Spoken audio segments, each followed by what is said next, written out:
Ivana je imala čast da vam baš gospodin Rene jučer namjesti atlas i imali ste priliku prespavati, pa da baš ono rečete kakve su promjene ne odmah nakon namještanja, nego nakon jedne noći.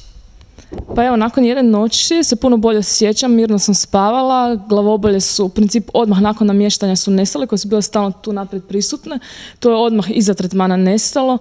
Evo sad u principu ne mogu reći za vrtoglavice danas nemam, a vidjet ćemo tijekom vremena, pošto tek jedan dan, odnosno 24 sata. Evo.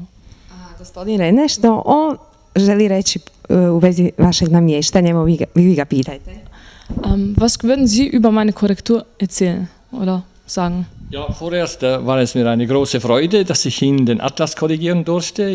Ich habe ja erst Sie gestern zum ersten Mal gesehen und man hat mir gesagt, dass Sie sich davor fürchten würden. Evo, gospodin Rene je rekao da mi je bila velika čast da meni ima priliku namjestiti atlas, jer ja sam bila pod velikim strahom od sveg toga, pa evo, stoga mi je bila jako velika čast da mi ga baš on namjesti.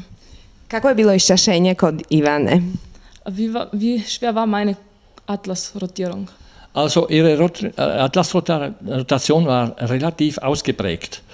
Deshalb waren sie auch ängstlich, denn ein Atlas hat nicht nur einen Einfluss auf die physische Verhalten, physische Gesundheit eines Körpers, sondern eines Menschen, sondern auch auf die Psyche. Und durch den luxierten Atlas werden auch das Gemüt gestört, die Seele wird gestört. Wir sind eigentlich regelrecht eingesperrt und gefangen von diesem luxierten Atlas. Moj atlas, znači po njegovoj procjeni bio jako iščašen i zato sam ja imala tako velike strahove od korekcije atlasa, a znači s tim iščašenjem atlasa dolaze i sve, znači i psihičke i fizičke promjene, moje držanje je bilo jako loše, znači isto te glavobolje, vrtoglavice koje su nastale zbog prometne nesreće koja je bila prije 8 godina. Jo. Ili ljudi često imaju strah od namještanja atlasa? Haben Menschen sehr oft Angst vor Korrigierung des Atlas? Naja, sobald ein Mensch von der Atlaskorrektur hört und mit dem Gedanken spielt, sich den Atlas korrigieren zu lassen, laufen da erfahrungsgemäß, wie uns die Klienten das natürlich erzählen, wenn man sich das sehr gut vorstellen kann, laufen da verschiedene Prozesse ab. Sie fangen zum Beispiel an, wirklich zu spüren, dass da etwas nicht stimmt da hinten und sie träumen sogar davon oder sie kommen mehrere Tage vor, bevor sie den Termin haben, kommen sie und schauen, wo ist jetzt diese Atlas Center. Sie spüren es, dass es ein ganz großer Schritt, vielleicht sogar der wichtigste Schritt ihres Lebens sein wird.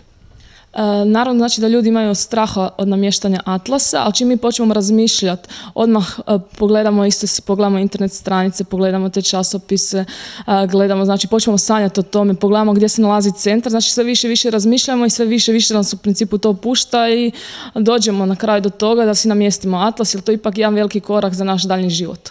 Jedan bitan dan u životu. Da, je, kao jedno novo rođenje, kako je meni rekao gospodin Rene.